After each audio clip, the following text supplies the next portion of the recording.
The dust swirls in the amphitheater as the crowd roars, their voices shaking the very ground beneath him. Spartacus stands alone, his body scarred but unbroken, his gaze fixed not on the enemies before him, but on something far greater.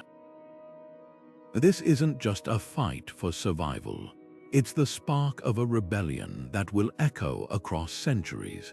But who was Spartacus, really? A gladiator forced to entertain the masses, or a revolutionary whose vision threatened to topple an empire? His name has become legend, a symbol of defiance against oppression, yet the man behind the myth remains shrouded in mystery. What drove him to unite thousands of enslaved people, not just to escape, but to challenge Rome itself? This isn't just a story of battles and bloodshed, it's a story of strategy, leadership, and a fight for dignity that still resonates today. We've all heard the tales of Spartacus the warrior, but what about Spartacus the tactician? The man who outmaneuvered Rome's finest generals, turning a ragtag group of rebels into a force that shook the foundations of the Republic. His rebellion wasn't just a desperate act, it was a calculated strike against an empire built on the backs of the oppressed. And here's the twist: Rome didn't just fear his army, they feared his ideas, because Spartacus wasn't just fighting for freedom, he was fighting for a world where no one had to kneel. So how did a gladiator, stripped of everything, become one of history's most formidable leaders? And why does his story still captivate us 2,000 years later? The answers lie buried beneath layers of myth and propaganda, hidden in the fragments of history that survived Rome's attempt to erase him. But tonight, we're pulling back the curtain. From the secrets of his military genius to the untold stories of those who followed him, we're uncovering the real Spartacus, not the Hollywood version, but the revolutionary who dared to dream bigger than his chains.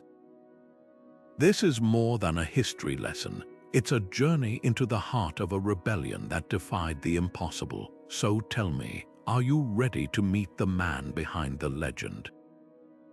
Hollywood gave us Kirk Douglas standing tall in the arena, sword raised in defiance, the perfect image of a rebel gladiator. But history paints a far more complex picture. The real Spartacus wasn't just a muscle-bound hero. He was a thinker, a strategist whose origins are as debated as his legacy. Was he a Thracian mercenary betrayed by Rome, or a man born into slavery, forced to fight for his life in the dirt of Capua's gladiator schools? The ruins of Pompeii and Capua whisper clues, training barracks etched with graffiti, chains that once bound men like him, but they don't give us easy answers.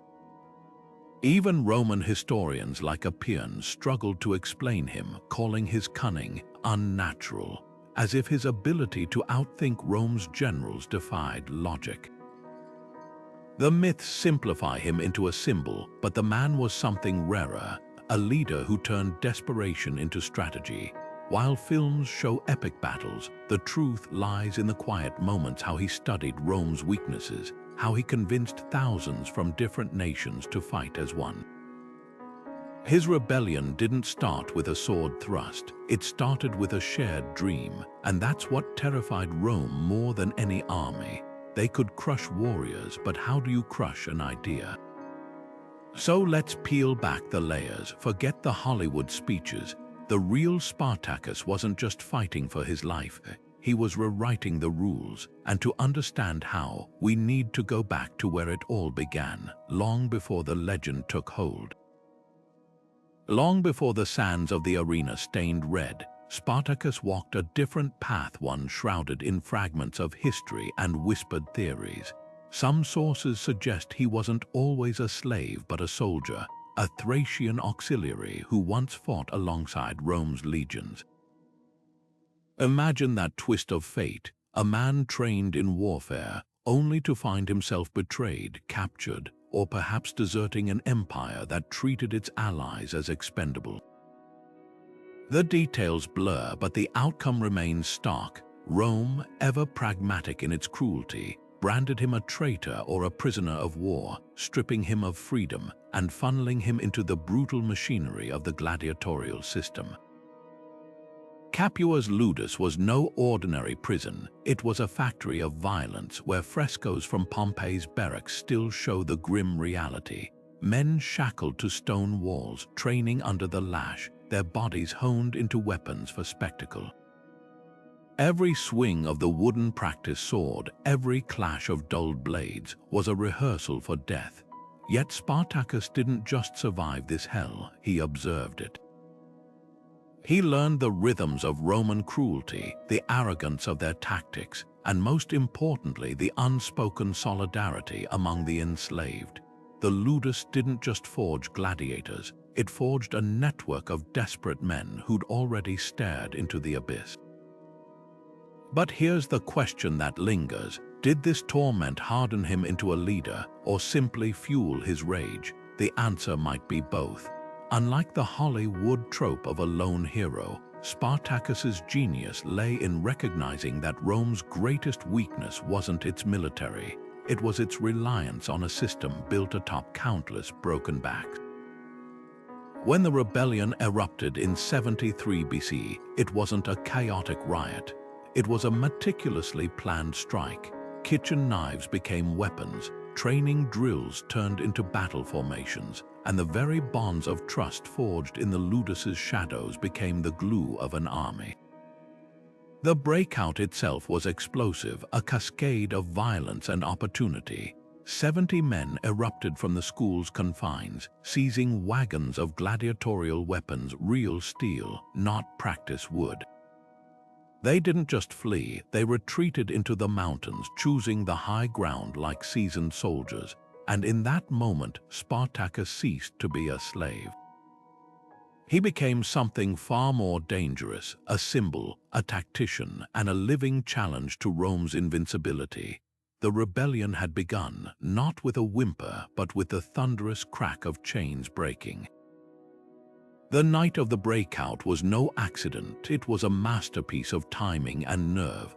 Under the cover of darkness, Spartacus and his fellow gladiators turned the very tools of their oppression against their captors. Kitchen knives, roasting spits, even broken shards of pottery became weapons in their hands.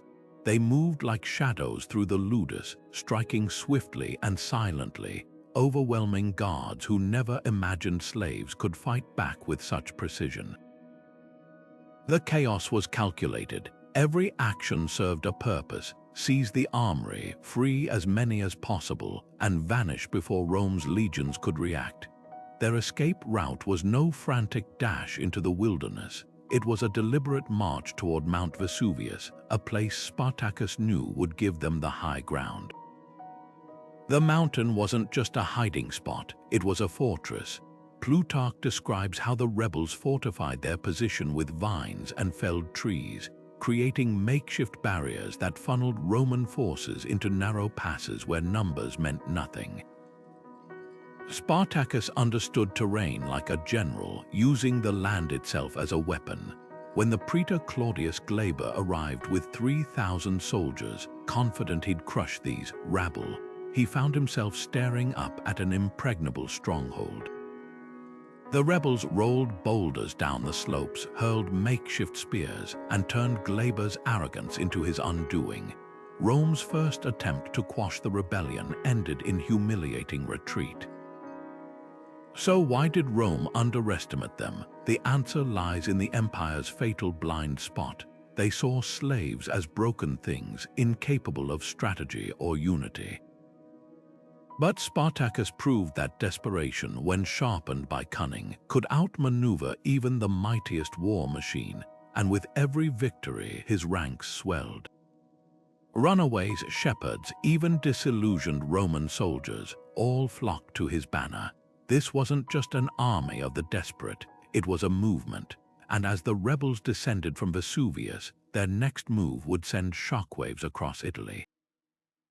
The question was no longer if Rome would take them seriously, but if they could stop them at all. Rome had spent centuries perfecting the art of division, pitting slave against free, citizen against foreigner, rich against poor. But Spartacus saw the cracks in their system. Every new escapee who stumbled into the rebel camp carried the same story: hunger, lash marks, and a simmering rage against the empire that treated them as disposable. Shepherds who'd lost their grazing lands to Roman estates, peasants buried under debt, gladiators who'd survived the arena's cruelty, none had reason to trust one another. Yet Spartacus gave them something Rome never could: a common purpose. Plunder was shared equally, a radical idea in a world where wealth flowed upward. Weapons went to those who could wield them, not just those born to privilege. The rebel camps became living rebuttals to Rome's hierarchy: no marble villas for commanders while others slept in mud. Every decision was made under the open sky, voices heard regardless of accent or origin. Imagine a Thracian gladiator debating tactics with a Sicilian farmhand, or a Gaulish shepherd showing a Roman deserter how to track legion movements through bird calls. This wasn't just an army, it was a melting pot of desperation and ingenuity. A scrap of parchment buried in Vesuvius ash might have read, "Today we ate meat stolen from a praetor's stores." The Gauls taught us to salt it for the march. No masters here, no chains, only the fire and the promise that tomorrow we fight not for their amusement, but for each other. When Praetor Glaber's forces arrived, they expected to scatter a frightened mob. Instead, they found a disciplined force holding the high ground, using the terrain like veterans. Spartacus had turned shepherds into scouts, cooks into quartermasters, and terror into resolve. Glaber's defeat wasn't just a military blunder. It was proof that the oppressed, when united, could outthink the oppressors at their own game. And with that victory, the rebellion ceased to be an escape. It became a reckoning. The slopes of Vesuvius became Spartacus's chessboard, and the vines clinging to its cliffs his pieces. When Praetor Glaber's 3,000 troops arrived, they expected to starve out a handful of desperate fugitives trapped on the summit. Instead, they walked into a trap centuries ahead of its time. The Roman historian Frontinus would later immortalize the moment in his stratagems, calling it a feat of barbarian cunning, but that was Rome's pride talking. What unfolded wasn't barbarism, it was brilliance. Under cover of darkness, Spartacus ordered his rebels to weave ropes from wild vines, the same plants that had once bound them as slaves. These became their lifelines, while Glaber's men camped complacently below, confident the mountain's steep walls were impassable. The rebels descended like shadows. Hand over hand, they rappelled down sheer cliffs the Romans had dismissed as natural barriers, their movements silent, their weapons strapped tight to avoid clattering against rock. By dawn, they weren't just above Glaber's forces, they were behind them. The attack came from two directions at once. A handful of rebels remained visible on the heights, taunting the Romans, while the bulk of Spartacus's force emerged from the very terrain Glaber thought protected his flanks. The vines they'd used to descend now became weapons, tripping advancing soldiers or snaring their legs as they fled. Rocks rained down, not randomly, but aimed at the narrow pass where the Roman column had bottlenecked. Chaos erupted. Frontinus admits it plainly. The praetor's forces were shattered not by steel, but by the land itself turned against them. Was it luck? Hardly. Spartacus had spent months in Capua's Ludus studying Roman drills, their reliance on open field formations, their contempt for unconventional foes. He knew they'd assume high ground was a prison, not a platform, and that miscalculation cost Rome dearly. The survivors who stumbled back to the Senate didn't just report a defeat, they described something far more terrifying, an enemy who could think like Rome's own generals. News of Vesuvius spread like wildfire through the Republic. For the first time, the Senate stopped dismissing Spartacus as a mere gladiator and started whispering his name as a threat. Emergency levies were called, bounties doubled. The rebellion was no longer a nuisance, it was a mirror held up to Rome's vulnerability, and in that reflection, Spartacus saw his next move. If they feared him as a tactician, he'd give them a campaign they'd never forget. Rome's humiliation reached new depths in 72 BCE, when Praetor Publius Varinius marched south with fresh legions, confident he would succeed where Glaber had failed. The Senate expected a quick end to this slave nuisance, but Spartacus had other plans. Varinius found no rebel army waiting in neat formations for a pitched battle. Instead, he encountered shadows that struck at dawn and vanished by midday, supply lines mysteriously severed, scouts who never returned. The rebels moved like ghosts, their knowledge of the land turning every forest and ravine into an ambush point. What made Spartacus's tactics so devastating wasn't just their unpredictability, it was their precision.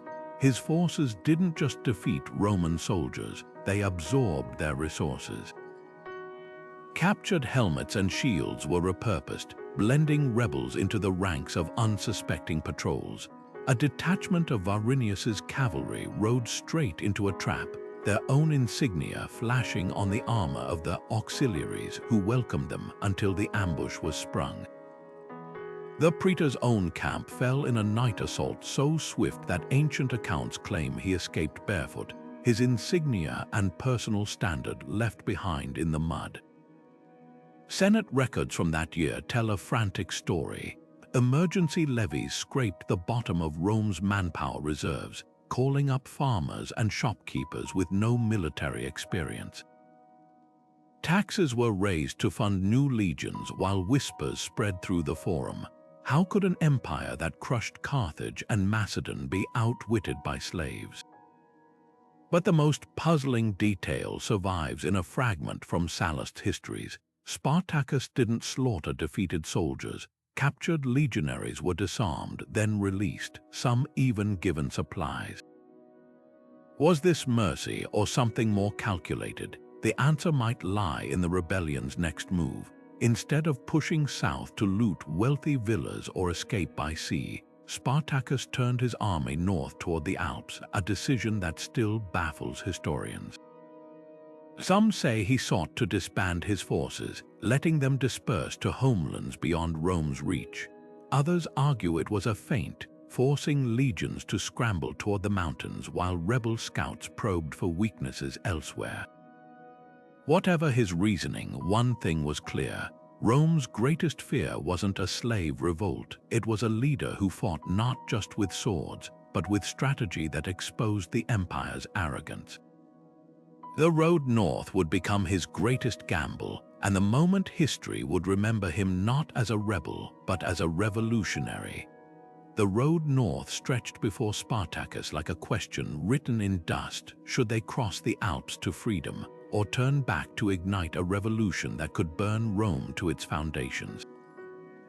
Historians still clash over his intentions.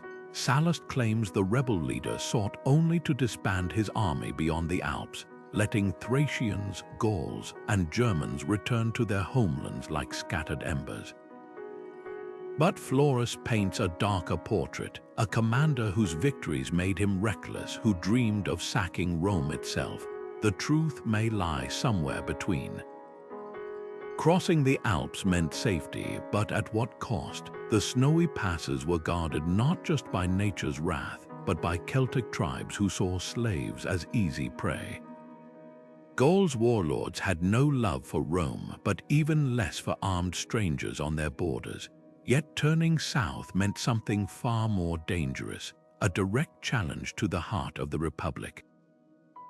Every mile deeper into Italy would swell their ranks with runaways, yes, but also draw the full fury of Rome's legions. Was this a choice between survival and principle, or was Spartacus playing a longer game?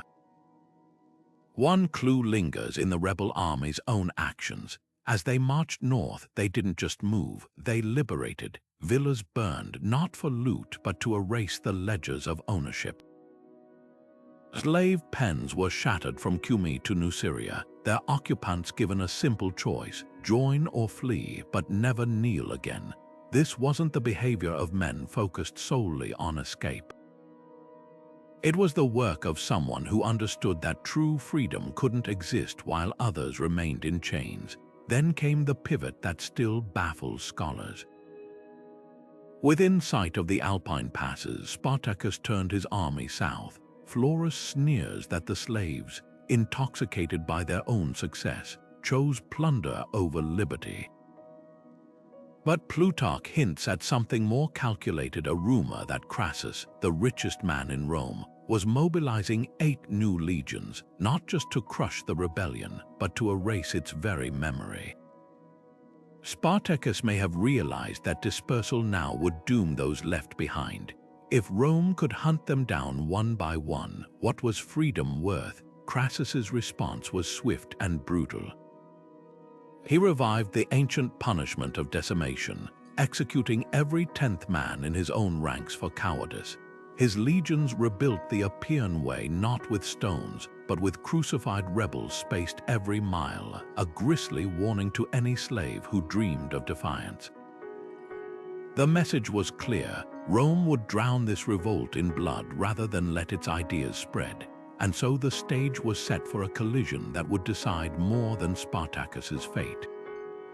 It would test whether an empire built on bondage could survive a man who refused to let the world stay broken. Rome's answer to the rebellion came not from its battle-hardened generals, but from a man who understood power in its rawest form: Marcus Licinius Crassus, a figure so wealthy he could literally buy armies. While senators bickered over tactics, Crassus saw an opportunity. Victory over Spartacus wouldn't just secure Rome, it would cement his own legacy. But this wasn't just another military campaign. Crassus approached it like a businessman calculating risk. He raised 8 new legions from his personal fortune, handpicking officers loyal not to the Republic, but to his ambition. And then he did something Rome hadn't seen in centuries. He revived decimation. The word itself comes from the Latin for 10th, and its horror was mathematical in its cruelty. When a cohort retreated without orders, Crassus assembled the entire unit. Lots were drawn. 1 in 10 men stepped forward, not to be reprimanded, but to be clubbed to death by their own comrades. The surviving soldiers were forced to eat rations of barley instead of wheat, a humiliation reserved for animals. This wasn't just punishment, it was psychological warfare. A legionary's oath under Crassus became simple: win or die, no middle ground, no mercy. Yet for all his brutality, Crassus wasn't foolish. He knew Spartacus had outmaneuvered Rome's best by exploiting its arrogance. So he did the unexpected. He studied his enemy. Rebel tactics were meticulously analyzed, supply routes mapped, defectors interrogated. Crassus even mimicked Spartacus's use of mobile units, cutting off rebel access to ports and mountain passes. The wealthiest man in Rome wasn't just throwing money at the problem, he was adapting. Meanwhile, Spartacus faced a crisis of his own. The Cilician pirates, seafaring mercenaries who'd promised ships to ferry his army to Sicily, vanished with their gold. Ancient sources claim they were bribed by Rome, but the truth might be simpler. Pirates thrive on chaos, not causes. Without escape by sea, Spartacus's options narrowed. His back pressed against the toe of Italy's boot, Crassus's legions closing in from the north, and the rebels' hard-won unity beginning to fracture. Some urged a desperate push on Rome itself. Others whispered of betrayal. The stage was set for a clash that would redefine both men. Crassus, the calculating tycoon who believed men could be broken like ledger entries. Spartacus, the strategist who'd turned slaves into an army. One saw people as property, the other proved they could be unstoppable. and between them lay not just a battlefield but a question: can fear truly crush the will to be free? The Strait of Messina glittered under the autumn sun, a cruel mockery of the promise it had held. Spartacus stood on the Calabrian shore, watching the horizon where the pirates' sails should have been. Their betrayal wasn't just a logistical disaster, it was a psychological blow. The rebels had marched hundreds of miles, fought off legions, and now, with Sicily's slave-friendly vineyards just across the water, their escape route had vanished. Ancient sources like Plutarch point fingers at Crassus, suggesting he outbid Spartacus with chests of gold, turning mercenaries into traitors. But the truth might be simpler. Pirate captains knew Roman triremes patrolled these waters, and no amount of rebel silver was worth becoming target practice for the navy's ballistae. Desperation breeds ingenuity. Faced with no boats, the rebels became shipwrights overnight. Strabo's accounts describe makeshift rafts cobbled together from timber lashed with vines, barrels lashed with hope. They scavenged fishing huts for nails, tore apart wagons for planks, even emptied wineskins to use as floats. The attempt was audacious, a flotilla of desperation sailing toward an island where slave revolts had flared before. But the strait's currents had other plans. Winter winds churned the narrow passage, scattering rafts like twigs. Those who didn't drown were picked off by Roman patrols, their bodies washing ashore as warnings. Retreat was the only option. The rebels fell back to Rhegium, a coastal stronghold where the toe of Italy's boot met the Tyrrhenian Sea. Here, the full weight of their predicament settled like frost. Crassus's legions had sealed off the north, his trenches and palisades turning the entire region into a cage. Winter arrived early that year, 71 BC, with storms so fierce even the Romans hesitated to attack. Spartacus's army endured, huddled around fires fed by broken shields, their breath fogging the air as they debated impossible choices. The mountains were snowbound, the sea a death trap, and every passing day saw defectors slipping away into the night. Yet in that brutal winter, something remarkable emerged: not just survival, but solidarity. The rebels shared rations equally, mended each other's frostbite, sang Thracian war hymns blended with Gallic chants. A fragment of pottery found near Rhegium bears a single scratched word: Eleutheria, Greek for freedom, not escape, not victory, freedom. That distinction would haunt Rome long after the last battle. Because Spartacus wasn't just fighting to leave, he was proving that even cornered, even starving, men who tasted dignity would never again kneel, and that made them more dangerous than any army. Crassus didn't just want to defeat Spartacus, he wanted to erase him from history. His solution was as ruthless as it was methodical: a 35-mile wall slicing across Italy's toe from sea to sea. Not just a barrier, but a statement.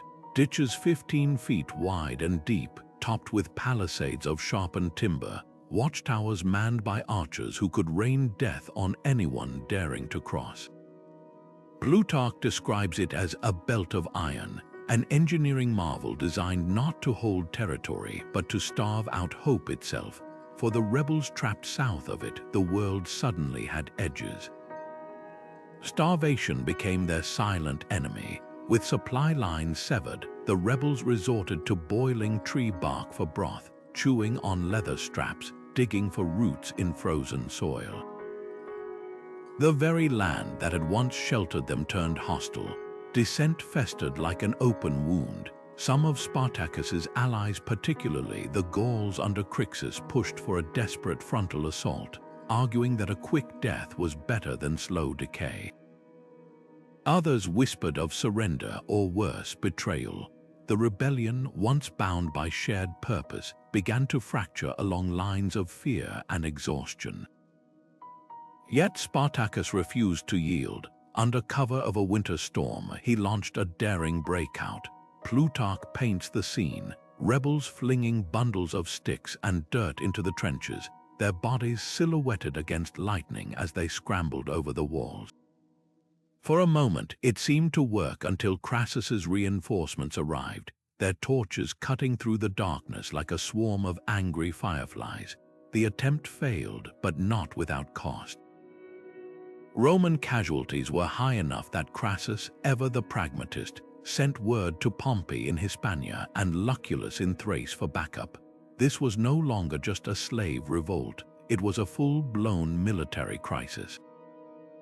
Historians still debate whether Crassus's wall marked Rome's first true, total war, a conflict where the rules no longer applied, where victory justified any atrocity.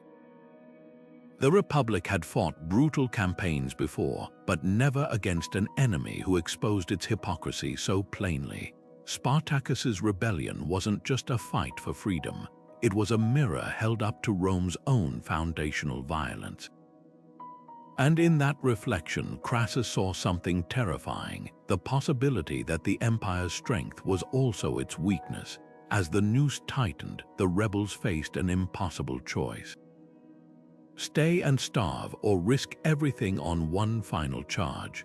The decision would come not from councils or debate, but from the man who had led them this far. Spartacus knew the end was near, but if this was to be their last stand, he would make sure Rome remembered it. Winter's grip had deepened, and with it, the cracks in the rebellion's unity. The Gauls, led by the fiery Crixus, had grown restless. Where Spartacus saw strategy, patience, mobility, the careful picking of battles, Crixus saw hesitation. To him, every day spent waiting was a day Rome grew stronger. The tension simmered until it could no longer be contained. Around a sputtering campfire, the two leaders faced off, their breath visible in the frigid air. Spartacus argued for striking north again, slipping past Crassus's fortifications under cover of storm. Crixus scoffed. "You think like a slave," he snarled. "Hiding, running, we should march straight at them, split their skulls open and let the gods sort out the rest." The debate wasn't just tactical, it was philosophical. Spartacus fought for a future, Crixus fought for vengeance, and so the unthinkable happened. The rebellion fractured. Crixus and his followers, nearly a third of the army, broke away, heading not for the mountains, but for the richest Roman villas in Apulia. They moved like a wildfire, burning estates, freeing slaves, and taunting Crassus to face them. At first, it seemed their audacity paid off. Local garrisons fled before them. But Crassus wasn't chasing shadows anymore. He let Crixus revel in his victories, even as he tightened the noose. Then, near Mount Garganus, he sprang his trap. The battle was swift and merciless. Roman historians like Appian claim Crixus died like a beast, surrounded by legionaries who mocked his defiance. But archaeology tells a subtler story. In 2005, a team excavating near Apulia uncovered a mass grave, not the orderly burial of soldiers, but a pit of tangled bones, many with the telltale marks of gladiator training. One skeleton stood out, a Gaulish man taller than the rest, his skull cleaved by a gladius. Beside him lay a corroded iron ring, its insignia worn smooth. Some scholars believe this was Crixus, buried not by enemies, but by survivors who slipped back under cover of night to honor their fallen leader. News of Crixus's defeat reached Spartacus like a hammer blow. He knew what it meant, not just the loss of fighters, but the crumbling of their shared dream. Yet even in grief, he saw opportunity. While Crassus celebrated, Spartacus rallied what remained of his forces. If Rome thought this was the end, they were wrong. The rebellion had one last move to make, not as a scattered mob, but as a single fist aimed straight at the heart of their oppressors. The final act was about to begin. The Siler River cut through the landscape like a scar, its shallow waters running red in the spring of 71 BCE. Crassus had chosen this ground carefully, a wide, open plain where his 8 legions could maximize their numbers. their formations stretching to the horizon like a living wall of iron and discipline. Opposite them stood Spartacus's rebels, their ranks thinned by starvation, their armor patched together from scavenged Roman gear, but their resolve unbroken. This wasn't just a battle, it was a collision of philosophies, Rome's war machine perfected over centuries against a makeshift army that had defied every expectation. The terrain told its own story. To the rebels' backs lay the rugged hills of Lucania, their slopes offering no escape. Crassus had seen to that, stationing cavalry units to cut off any retreat. The river itself, normally a trickle in spring, had swelled with early rains, its banks turned to mud that would slow movement and trap the weary. Spartacus knew the odds.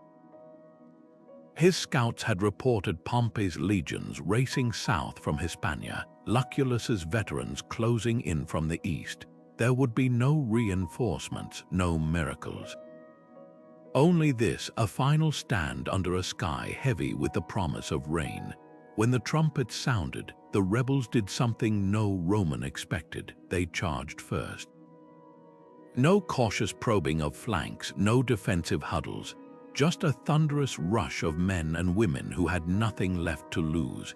Appian's account captures the surreal horror of it. They fought not as soldiers, but as beings possessed, their wounds ignored, their deaths dealt with laughter. Crassus's legions, trained to methodical slaughter, found themselves unmoored by enemies who embraced oblivion. The rebel center, led by Spartacus himself, carved deep into the Roman lines, aiming straight for the command tents.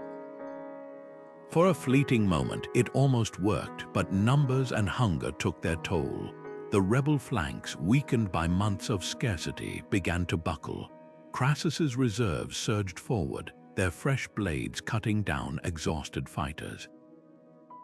Spartacus's horse was killed beneath him. Plutarch claims he fought on foot, slaying 2 centurions before a spear took him in the thigh. And then, the mystery that still haunts historians, his body vanished. No triumphant display of his corpse, no gilded armor paraded through Rome, just silence. Some say his followers spirited him away in the chaos, others that the trampling hooves of horses left him unrecognizable. What remains is Appian's epitaph, whispered across centuries. They died as free men. The aftermath was a study in Roman excess. 6,000 rebel prisoners lined the Appian Way, their crucified forms stretching for 130 miles, a grotesque garden of suffering meant to terrify any slave who dreamed of defiance. Yet even in victory, Crassus couldn't escape Spartacus's shadow. Pompey, arriving too late for the battle, claimed credit for ending the war, infuriating Crassus and sparking a rivalry that would eventually push both men into the arms of a young Julius Caesar. As for the rebellion's legacy, Rome tightened its grip, yes, but the cracks it revealed never fully healed. Every slave market, every gladiator school now carried an unspoken question: what if another Spartacus rose? The river flows quiet today, its waters long since washed clean, but stand on those banks at dusk and you might still hear it, not the clang of swords, but the echo of a truth Rome tried so hard to bury. Chains can shackle hands, but not the idea that once kindled burns forever. The Appian Way in 71 BC was a road of nightmares. 6,000 crosses lined its edges, each one bearing the broken body of a rebel who had dared to follow Spartacus.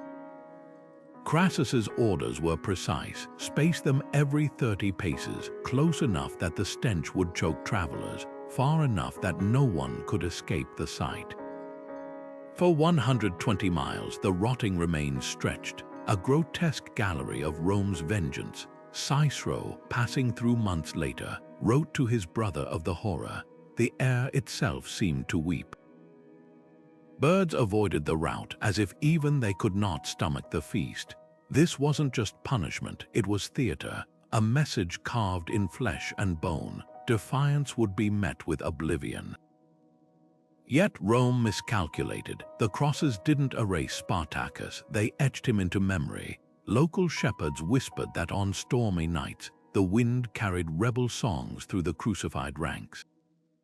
Slaves tending the via appears in secretly left offerings at the bases of the cross's olive oil to slow decay, wildflowers clutched in stiffened hands. The road became a shrine in spite of itself, its horror overshadowed by the legend it couldn't kill. And then there was the silence that unsettled Rome most of all. Spartacus's body was never found.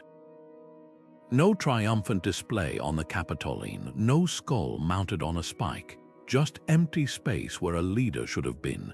Crassus, ever the accountant, demanded proof, but the earth kept its secret.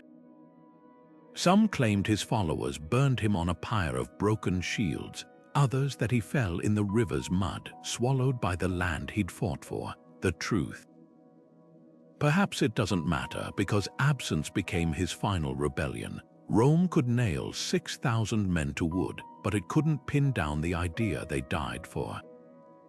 The Appian Way's horrors faded, grass growing over the scars, but walk it today, and you'll still find coins pressed into the dirt near ancient mile markers, left by visitors who know that some ghosts refuse to stay buried.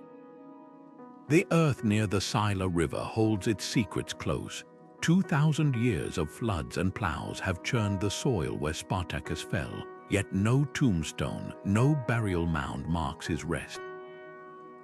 The absence is louder than any monument. Rome, so meticulous in recording its victories, left no account of his body's fate, only whispers.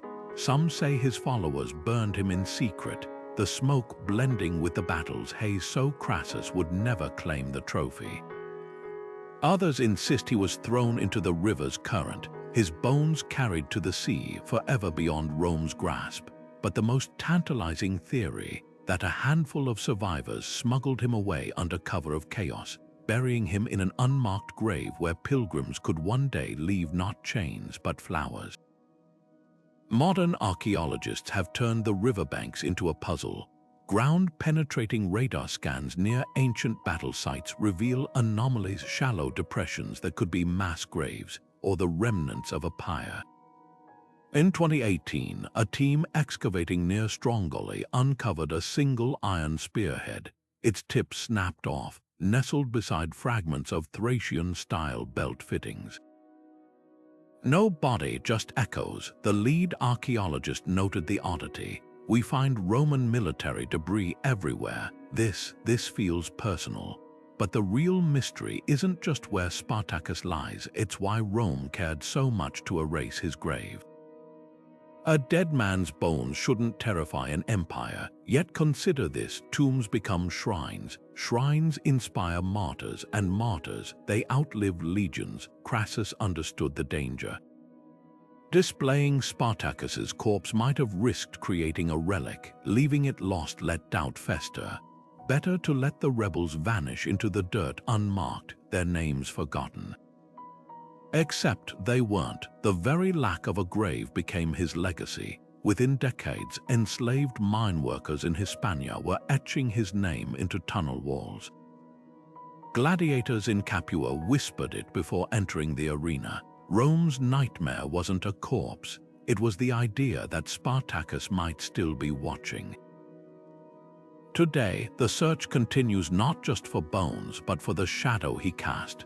Historians pore over peasant revolts in medieval Europe, slave uprisings in the Caribbean, even labor movements in the 19th century, tracing the thread of a name that became shorthand for resistance. The irony is rich. Rome sought to bury Spartacus in oblivion, only to plant him in the one soil where he'd grow forever. The human imagination. The tomb was never the point. The reckoning was. The name Spartacus didn't vanish on the Appian Way, it smoldered, waiting for the right winds to reignite. Centuries after the crosses rotted away, his story became a torch passed between revolutions. Karl Marx, scribbling in the British Library, called him the most splendid fellow in all ancient history. not for his battlefield victories, but for embodying the proletariat's struggle. Haitian revolutionaries rising against French plantations in 1791 whispered his name like a prayer.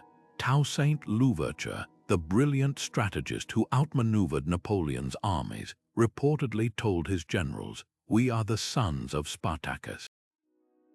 They chained his body, but his spirit walks with us.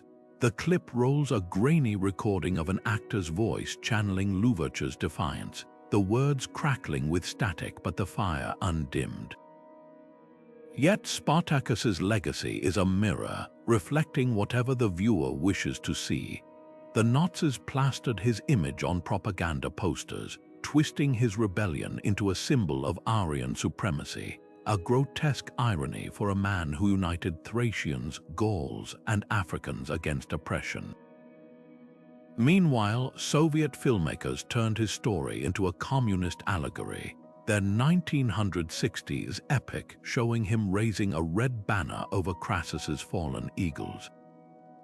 Both regimes claimed him, yet both would have crucified his real followers without hesitation. So who gets to own Spartacus? The answer might lie in what's missing. Unlike Che or Washington, he left no manifestos, no portraits, not even a verified quote. His power comes from the void, an empty space where every movement in chains can inscribe its own hopes. Haitian slaves saw a brother in the Gladiator who broke his bonds. East German dissident Spray painted his silhouette on the Berlin Wall. Even Hollywood, with all its simplifications, couldn't erase the core truth. Spartacus wasn't fighting for a throne or an ideology, but for the simple right to say no. And that's why the questions linger. Was he truly the first-class warrior, or just a brilliant tactician cornered by circumstance? Did he dream of burning Rome, or merely escaping its grip? The rebels who followed him left no diaries, only fragments. A child's sandal buried near Regium, a dagger etched with the Greek word for breathe, a single line scratched on a Pompeii tavern wall. He told us we were people. Maybe that's enough, because 2,000 years later, his greatest victory isn't measured in battles won, but in how many still hear his unspoken challenge. What will you do when the chains weigh heavier than the risk of breaking them? The cameras pan to a modern gladiator's helmet in a Naples museum, its visor pocked with ancient sword strikes. The curator's note reads, "Owner unknown." Fitting, isn't it? Spartacus endures precisely because he belongs to everyone and no one, a ghost who outran every cage, even the ones built after his death. The mystery of Spartacus begins with the man himself, where he came from, who he was before Rome branded him property. Ancient sources can't even agree on his birthplace. Was he really a Thracian mercenary, as Appian claims, or a nomadic herdsman from the Danube, as Florus insists? Even his name raises questions. Spartacus wasn't uncommon in Thrace, but it's also eerily close to Sparta, the legendary Greek city that once defied empires. Coincidence, or a name chosen to unsettle his captors? The ruins of Thrace offer no answers, just fragments of pottery and rusted swords that whisper of 100 forgotten warriors who could have been him. Then there's the silence that followed the rebellion's crushing. 6,000 crucified along the Appian Way should have been the ultimate deterrent, yet Rome's slave markets kept bustling. Why didn't more revolts erupt in Spartacus's wake? The answer might lie in the empire's psychological warfare. Crassus didn't just crucify rebels, he erased their language. No first-hand accounts from the enslaved survive, just Roman narratives painting them as mindless brutes. Archaeologists have found lead-cursed tablets in Capua's drains, scrawled with pleas to gods for freedom, proof that the desire burned long after 71 BC. But fear, meticulously cultivated, can smolder hotter than defiance. The Vatican's sealed archives tantalize historians. Could a forgotten scroll lie buried there, some senator's private letter admitting how close Rome came to collapse. Dr. Maria Conti of the University of Bologna keeps a wish list of discoveries, a rebel's diary sealed in Vesuvius ash, Crassus's personal ledgers detailing the war's cost, or even Spartacus's own voice etched on a wax tablet. "We have shopping lists from Pompeii," she notes, "but not a single line from the man who shook the world. Modern parallels are unavoidable. From Toussaint Louverture's Haiti to the Warsaw Ghetto uprisings, the pattern repeats: oppression, explosion, and a system scrambling to rewrite the story." Spartacus's greatest legacy isn't just in the past, it's in every time someone looks at chains and thinks, no, the ruins may stay silent, but the idea never dies. Spartacus's shadow stretches far beyond the ancient world, his story igniting fires in movements Rome could never have imagined. When Black Lives Matter protesters faced armored police in Ferguson and Minneapolis, their chants echoed the same defiance: "I can't breathe," might as well have been, "I won't kneel." The parallels aren't poetic coincidence, they're tactical. Like Spartacus turning kitchen knives into weapons, modern activists repurpose smartphones to document brutality, transforming social media into a digital amphitheater where the world watches oppression unfold in real time. The Gladiator's playbook exposed the system's cruelty: unite the fractured and strike where power least expects. Lives on in every highway shut down and hunger strike. Anti-trafficking campaigns draw from his blueprint too. Organizations like the A21 campaign don't just rescue victims, they dismantle the supply chains of modern slavery, mirroring Spartacus's raids on Roman villas that targeted ledgers over loot. His rebellion proved that liberation isn't just about breaking chains, it's about burning the machines that forge them. Today's underground railroads, smuggling survivors from brothels to safe houses, operate with the same secrecy as rebels slipping past Crassus's trenches under storm cover. The enemy's face has changed, but the fight remains. Then there's the question of legacy. Was Spartacus a freedom fighter or a guerrilla tactician? Historians still debate whether he inspired Che Guevara or if Che simply recognized a kindred spirit. Both men turned mountains into fortresses. Both leveraged their enemies' arrogance. Che's triumph at Santa Clara mirrors Spartacus outmaneuvering Glaber at Vesuvius.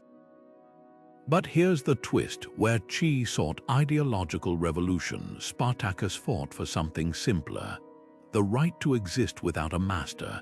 That purity makes him a chameleon hero, claimed by Marxists and libertarians alike. Pop culture distilled him into a muscled rebel, yet the real Spartacus was a strategist first. Hollywood Stars series got one thing right: his ability to turn diversity into strength. The show's multilingual campfire debates mirror today's protest movements, where hashtags translate struggle across borders. Even Hunger Games' Katniss owes him a debt. Her Mockingjay symbol is just Spartacus's vine ropes repurposed for the digital age.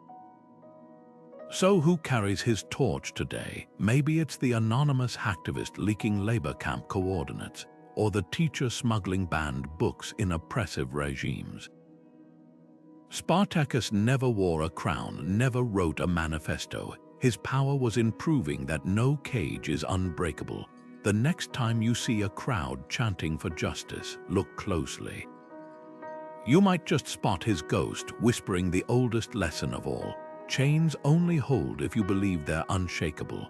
Stanley Kubrick's Spartacus and Stars's visceral series might share a name, but they're worlds apart in how they frame the legend.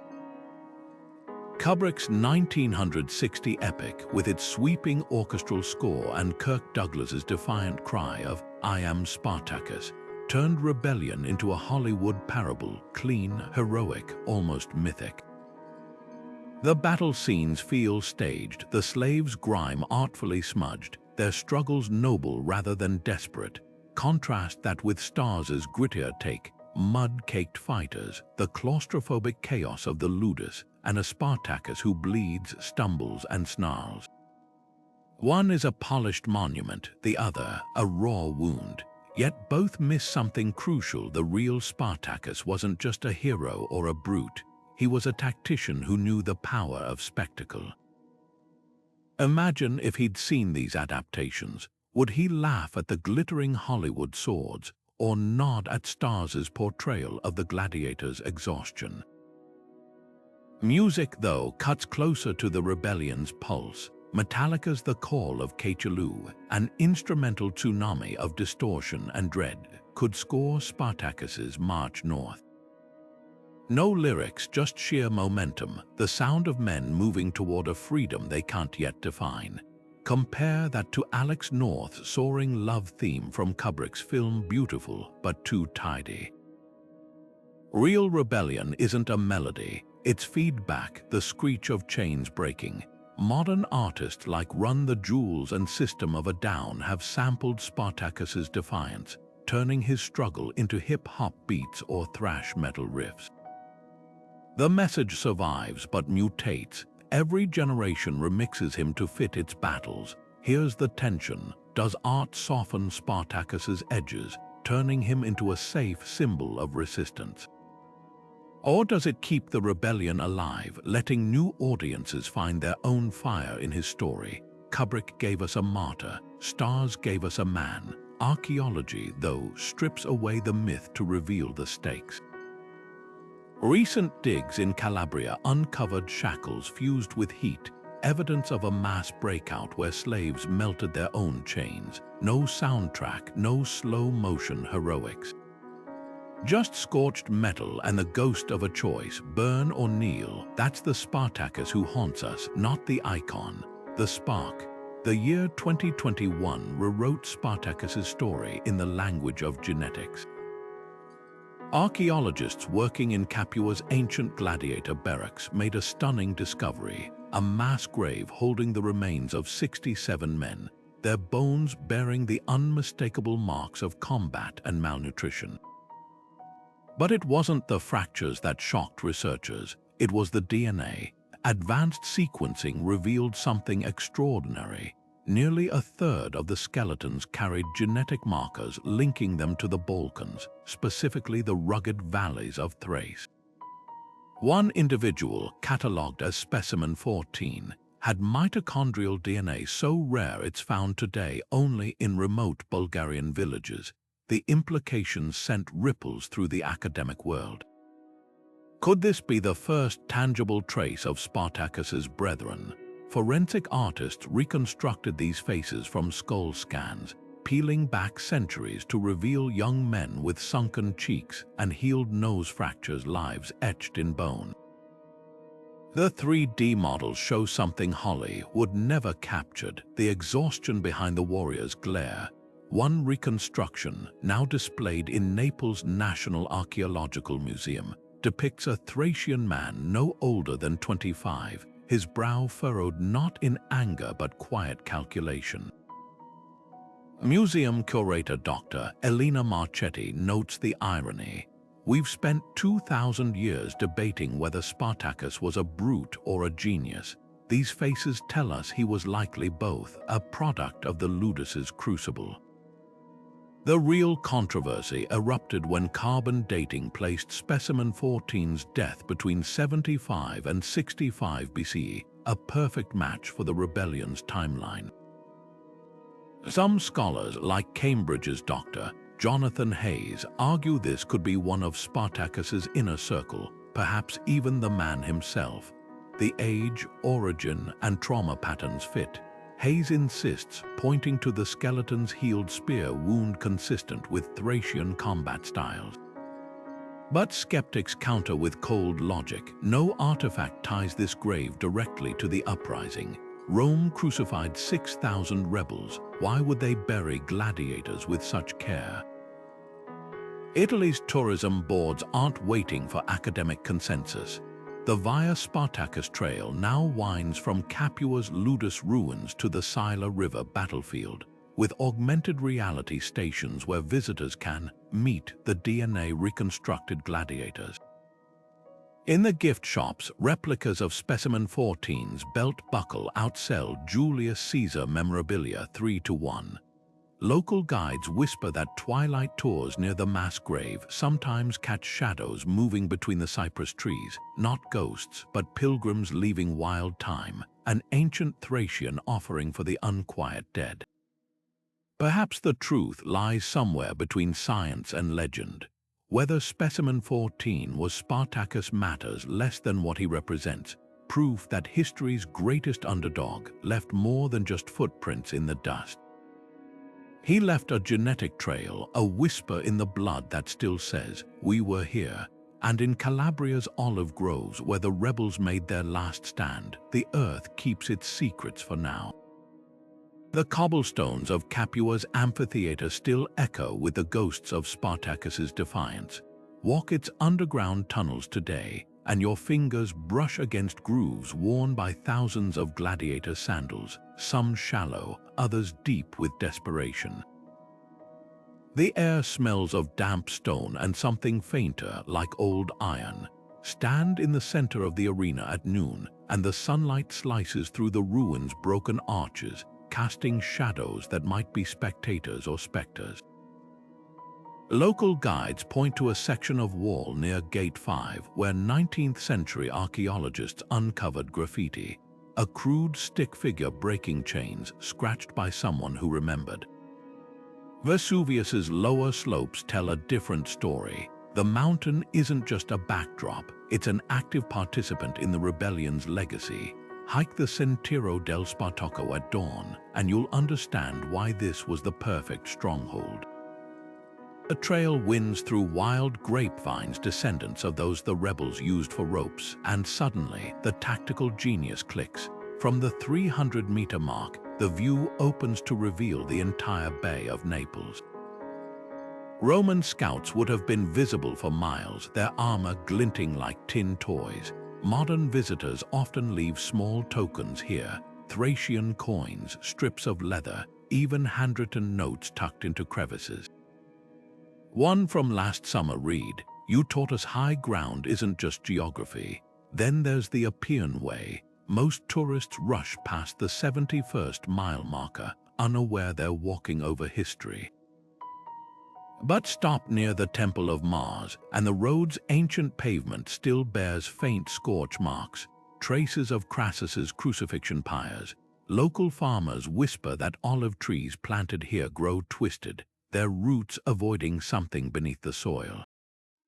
A traveler's photo from last April captures the Siler River at sunrise, its waters gold-rimmed and deceptively peaceful. The caption simply says, "This is where he stood." These sites aren't just relics, they're classrooms. Spartacus's leadership wasn't about charisma alone, it was about understanding terrain, both physical and human. He turned a mountain into a fortress, vines into escape tools, and despair into unshakable resolve. Modern CEOs and activists still study his playbook, how he decentralized command, trusted shepherds to scout and cooks to strategize. The rebellion's real innovation wasn't violence, it was proving that leadership isn't about titles, it's about seeing potential where others see only pawns. The light changes as you leave the riverbank, shadows lengthen, and the breeze carries the scent of wild thyme. Somewhere between the rustling leaves and the distant hum of a tractor, you realize Spartacus didn't just walk these paths. He turned them into a blueprint for defiance, and 2,000 years later, the land still hums with the lesson that sometimes the most powerful weapon isn't a sword, but the willingness to see the world not as it is, but as it could be. Leadership isn't about the title you hold, it's about the trust you earn. Spartacus's rebellion survived against impossible odds, not because he was the strongest gladiator, but because he understood something Rome never could. Unity thrives in diversity. His ranks included Thracians, Gauls, Germans, and even deserters from Rome's own legions, men who spoke different languages, worshipped different gods, and fought with different styles. Yet under his command, they became a single force. How? He didn't just tolerate their differences, he weaponized them. Gauls taught ambush tactics in dense forests, Thracians demonstrated close-quarters combat, and shepherds navigated terrain like living maps. This wasn't just inclusion, it was strategic genius. Modern leaders could learn from this. A team's strength isn't in uniformity, it's in the unique edges each member brings to the table.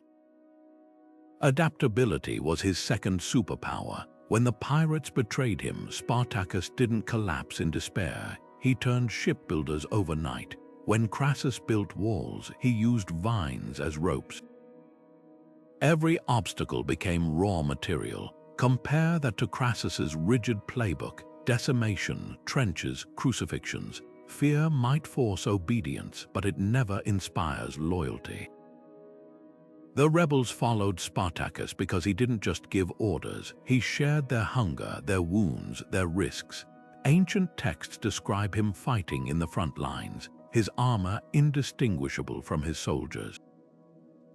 That's leading by example, not just delegation. Now ask yourself, what's your gladiator school? The crucible that forged you? Was it a cutthroat corporate ladder, a relentless startup, or a system that demanded you prove your worth daily? Spartacus's lesson isn't about rebellion for its own sake.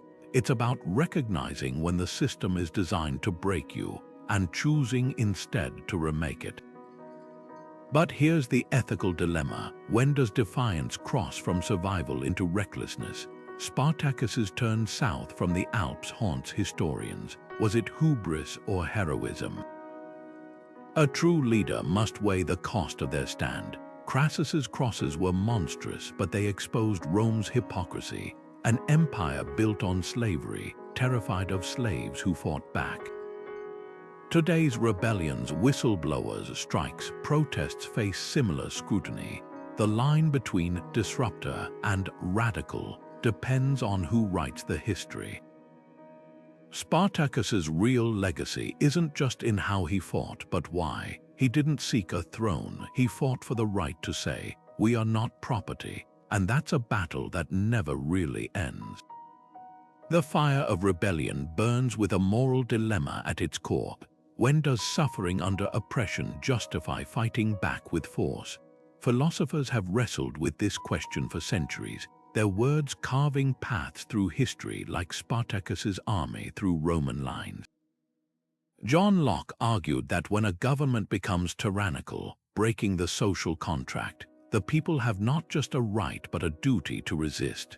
His words in two treatises of government echo like a drumbeat. Wherever law ends, tyranny begins.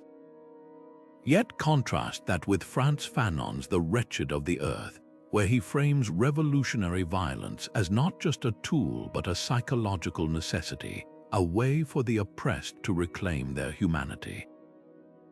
At the individual level, he writes, "Violence is a cleansing force. These aren't abstract debates. They're the same calculations Spartacus faced when he traded the wooden practice swords of Capua for real steel." History's pages are stained with moments where the line between freedom fighter and rebel blurs. The Haitian Revolution, where enslaved people rose against French colonists in 1791, didn't just seek liberty, it sought vengeance for generations of brutality. The Warsaw Ghetto Uprising of 1943, where Jewish resistance fighters, outgunned and outnumbered, chose to die on their feet rather than in gas chambers. Even the Arab Spring, with its mix of peaceful protests and armed clashes, forces us to ask, when do the moral costs of inaction outweigh the horrors of revolt? Spartacus's choice to turn kitchen knives into weapons wasn't made in a vacuum. It was the culmination of 1,000 lashes, 1,000 nights in chains. But here's the uncomfortable question lurking behind every statue of a revolutionary. Would you have joined him? not in the abstract, not as a distant admirer, but knee-deep in the mud of the Siler River, knowing the price of failure was crucifixion. It's easy to romanticize rebellion from the safety of centuries, harder to stand in the shoes of a gladiator who knew Rome's retribution would be apocalyptic. This isn't just about ancient history, it's about the choices we make today. When protests erupt over injustice, do we call for peace at any cost, or do we acknowledge that some systems only bend when met with force? Now imagine an alternate history where Spartacus won, not just a temporary victory, but a full dismantling of Rome's slave economy. Would he have built a utopia, or would the cycle of violence have birthed new tyrannies? Revolutions often consume their own, from Robespierre's guillotines to the purges of Stalin. Power, once seized, corrupts as easily as it liberates. Spartacus might have shattered chains, but could he have resisted becoming the thing he fought?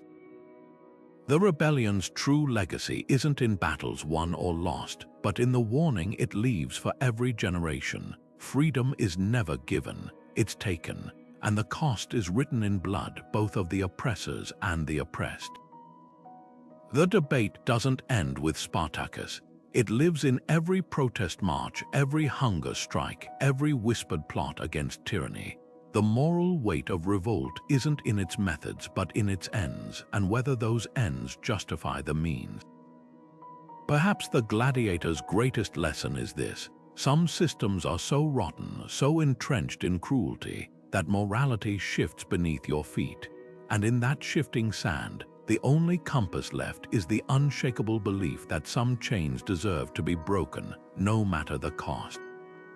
What if the rebellion hadn't ended on the banks of the Siler River?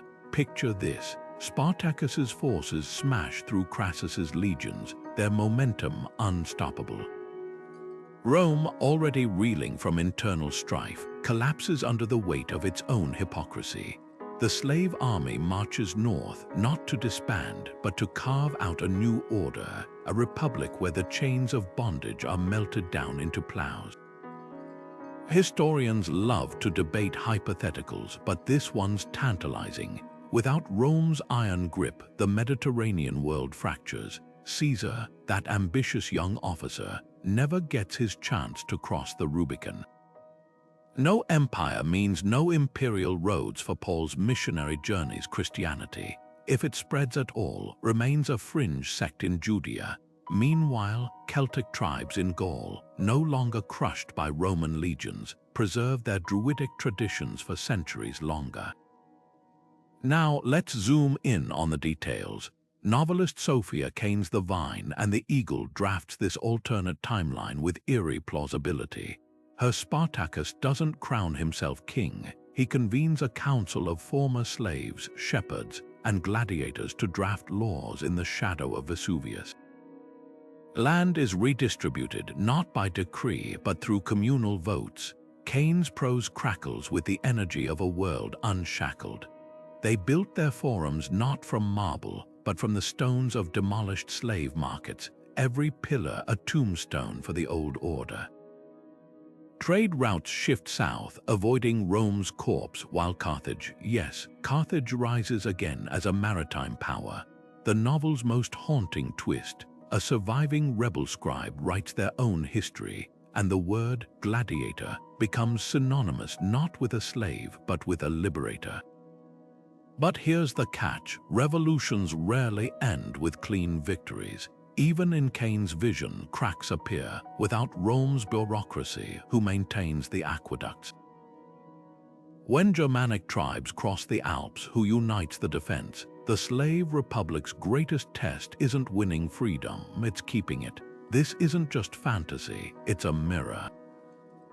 Every revolution, from Haiti to France, faced the same dilemma. Spartacus's ghost whispers a question: can you build a world where no one kneels without someone eventually taking the crown? The irony is thick enough to taste. Rome's greatest fear wasn't losing battles, it was losing control of the story. Had Spartacus triumphed, the very idea of empire might have been discredited before it could spread. No Colosseum, no Latin dominating half the globe. Instead, perhaps a patchwork of free cities trading olive oil and philosophies, where a Thracian general's name is etched not on a tomb but on treaties. We'll never know, but the next time you walk past a monument to some conqueror, remember, history isn't just written by the victors, it's haunted by the might-have-beens. Rome tried to erase Spartacus from history, but the empire failed spectacularly.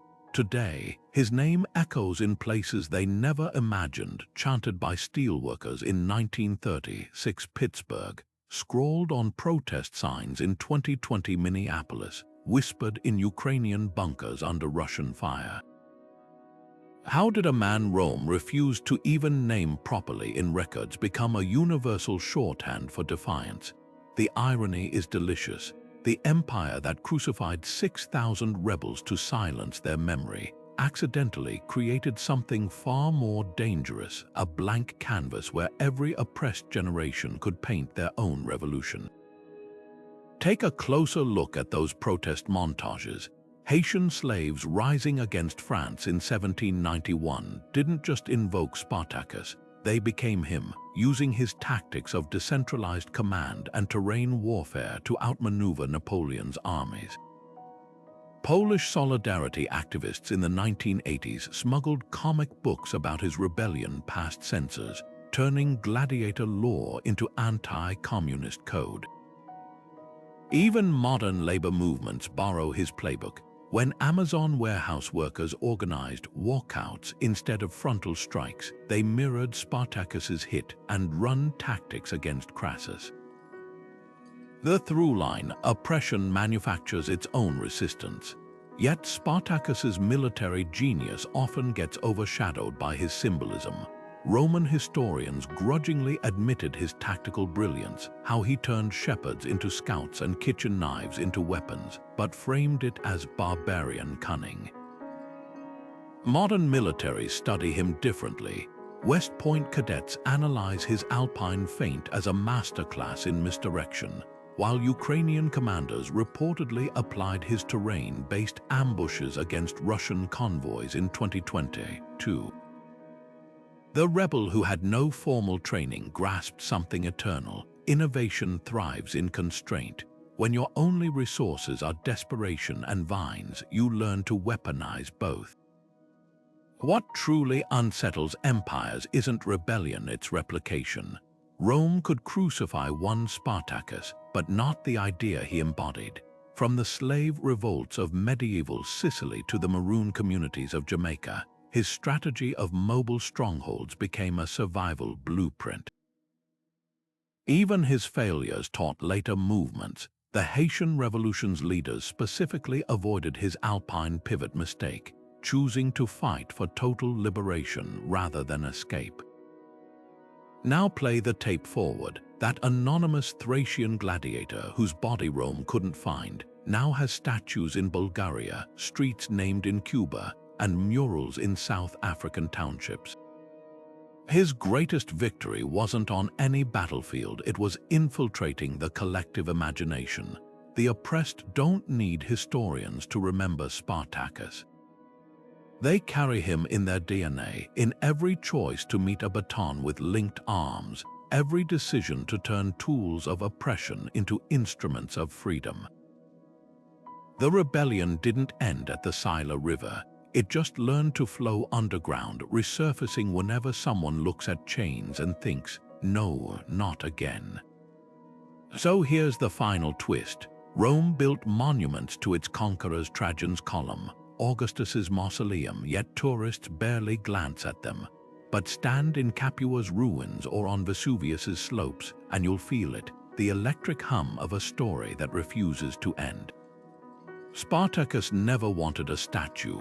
He wanted a world where they weren't necessary, and in that unfinished struggle, in every protest that borrows his name, every tactic that mirrors his cunning, he's still winning.